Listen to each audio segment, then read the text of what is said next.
Bonjour Maître Brouza. Bonjour. Alors on a discuté un petit peu avant et vous me parliez des Gilets jaunes. Vous aviez eu quelques petites expériences avec les Gilets jaunes. Ah oui, mais c'est pas que son expérience, que pour moi c'était le mouvement qui a été emblématique, et c'est quelque chose qui est très très fort. J'ai toujours considéré que c'est selon moi, depuis la révolution culturelle de 1968, le mouvement des Gilets jaunes a été un des mouvements les plus intéressants sur le plan sociologique et politique.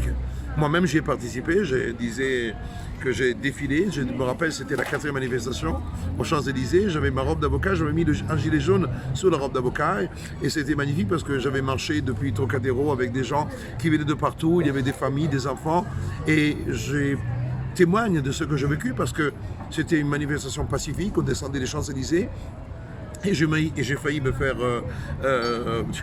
je me suis fait tirer dessus parce que comme les autres, alors qu'il n'y avait aucun danger, aucun péril. Je me rappelle qu'ensuite on est à rue Pierre Charon, il y a eu les braves qui sont arrivés à moto et vraiment c'était très tendu alors qu'il n'y avait rien. Ciao, ça va? Ciao Charlotte, à bientôt. Excusez-moi. Je vous en prie. Merci beaucoup. Et donc c'est pour ça que je trouve que ce moment était d'un intérêt majeur, parce qu'il a su faire bouger le peuple. Et moi je considère aujourd'hui que la seule réponse qui pourrait être donnée à ce système gangréné, ça viendra du peuple. Moi je n'attends rien de la justice, je n'attends rien du Conseil d'État, je n'attends rien de la Cour européenne des droits de l'homme. Le juge est bien quand on est vraiment dans un système dans lequel la démocratie, les institutions fonctionnent. Mais aujourd'hui, nous n'avons pas un système de division de pouvoir. Nous avons un système dans lequel on a un exécutif technocrate qui dirige la France, l'Italie, les autres pays, l'Europe. Et le peuple est là, totalement désarmé. Il subit les affres de ces gens que non seulement ils font des lois de merde, et en plus ils font de la morale. Ce qu'on n'a pas besoin, je pense que l'État devrait s'occuper de ces oignons. La morale, on se la fait nous-mêmes, et chacun de nous peut décider comme il doit vivre chez lui, alors que maintenant, depuis la crise sanitaire, nous avons un État qui est entré chez nous, un État qui est entré pas simplement dans notre santé, qui est entré dans notre vie privée, il est entré dans nos foyers, dans nos familles, et l'État se donne toute cette dimension dans laquelle la vie privée disparaît. Et quand vous n'avez plus de vie privée, mais vous êtes à cette transparence dans laquelle, qui est classique de toutes les dictatures. Dans les dictatures, normalement, il n'y a pas de vie privée dans la dictature. Vous êtes aliéné totalement, votre individualité est aliénée au profit de l'État. Eh bien, nous sommes en train de vivre cela au fur et à mesure. Et ce qui me choque, c'est qu'il n'y a pas une forme de rébellion. C'est-à-dire que normalement, les gens devraient réagir, mais État, tais-toi, occupe-toi de tes oignons, ne me dis pas comment je dois chauffer chez moi. Je suis assez intelligent pour comprendre que je n'ai pas besoin de mettre 25 degrés pour vivre. Et je sais que quand on regarde la moyenne nationale est de 19 degrés et demi.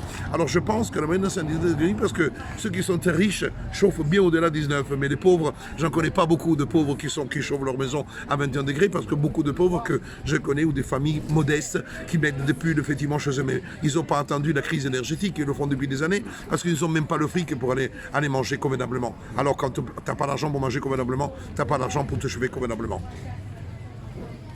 Et du coup, quel est le but de tout ça, de toutes ces opérations? Pour moi, le but, si on commence à parler du crédit social, du compte individualisé, on parle tout de suite du complotisme.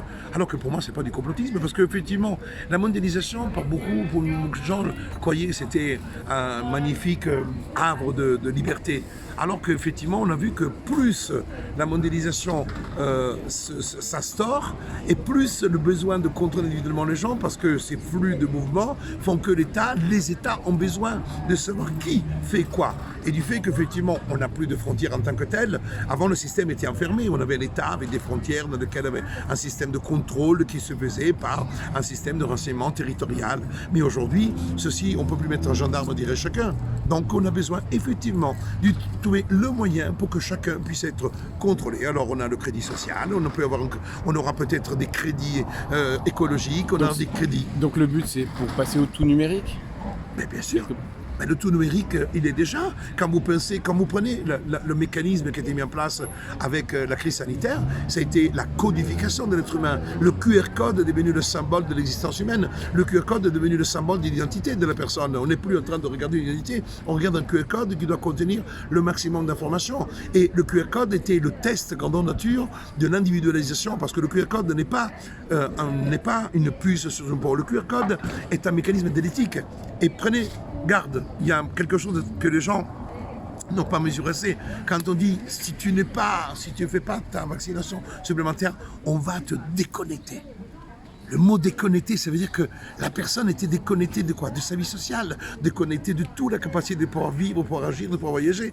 Et donc ce mot-là est un mot qui doit faire réfléchir beaucoup sur cette capacité aujourd'hui de l'État d'intervenir individuellement, pas parce qu'il met un gendarme, mais parce qu'il y a un algorithme qui va contrôler si tu es vacciné. Et si tu n'es plus vacciné, tu ne pourras plus au resto. À l'époque, c'était le pass sanitaire, après c'était le pass vaccinal. Mais après, on aura peut-être un système algorithmique pour contrôler le chauffage chez nous à travers la consommation qui se fait énergétique, qui dira, toi, tu consommes trop, donc je te bloque, tu ne pourras plus prendre de douche chez toi parce que tu as utilisé trop d'énergie. Voilà ce contrôle numérique qui est en train de se mettre en place.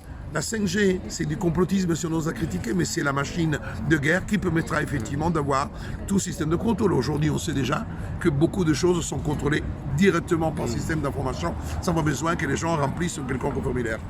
Et la machine de guerre, c'est l'ingénierie sociale aussi. Absolument. C'est la clé de voûte. De toute façon, les gens ne se rendent pas compte, mais quand vous prenez le décret du 12 avril sur l'identité numérique dans lequel on légalise le fait qu'on puisse récolter déjà toutes les informations autour de votre identité, mais pas la carte d'identité, l'identité, celle qui permet effectivement de pouvoir dire qu'est-ce que tu dépenses, comment tu dépenses, ce que tu achètes, quand tu l'achètes, de légaliser tes opérations bancaires, de connaître les opérations que tu fais et de pouvoir les récolter. Le mot récolter, et après la récolte, c'est le recollement, et le recollement, c'est dire qui tu es. Qui tu es comme personnage. Est-ce que tu es un bon consommateur? Est-ce que tu es quelqu'un d'utile pour la société? Ou tu es quelqu'un de mauvais? Et quelqu'un qui s'est vacciné faisait partie des bons. Parce que c'est celui qui écoute, qui a accepté la vaccination, c'est celui qui est entré dans le camp des bons. Les bons et sages citoyens, alors que ceux qui sont peu vaccinés étaient les mauvais qu'il faut éliminer, qu'il faut bannir de la société, parce que du fait qu'ils ne se soient pliés à l'ordre de l'État, ils seront des personnes dangereuses parce que ce sont des personnes autonomes avec un cerveau et un esprit critique. C'est ça. Et alors, qui sont les responsables? Ok. Ouais. Allez, bon bah du coup on va passer à une Bon, autre c'est déjà interview. pas mal. C'est déjà pas mal. Est-ce que vous avez un petit mot du coup, je finis juste sur une question. Quelle serait pour vous la solution? Quelle est la solution? Il faut des gilets jaunes.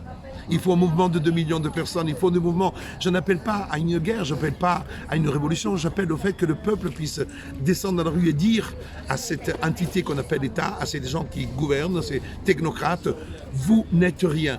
Vous êtes là parce que nous sommes le peuple et nous voulons un gouvernement pour le peuple et pas un gouvernement de techniciens, de technocrates qui décident pour nous. Donc j'espère vraiment qu'il y ait des gens qui faisaient partie des Gilets jaunes qui ont envie à nouveau de partir, pas en guerre, mais de partir dans une guerre des idées. Parce que les Gilets jaunes, avant tout, c'était une guerre des idées et c'était ça qui était extraordinaire. C'était des idées qui étaient portées par des gens qui ne se configuraient pas dans un parti, dans une caste, dans une structure, dans une agglomération, dans quelque chose, mais qui étaient libres et qui avaient envie de s'exprimer librement.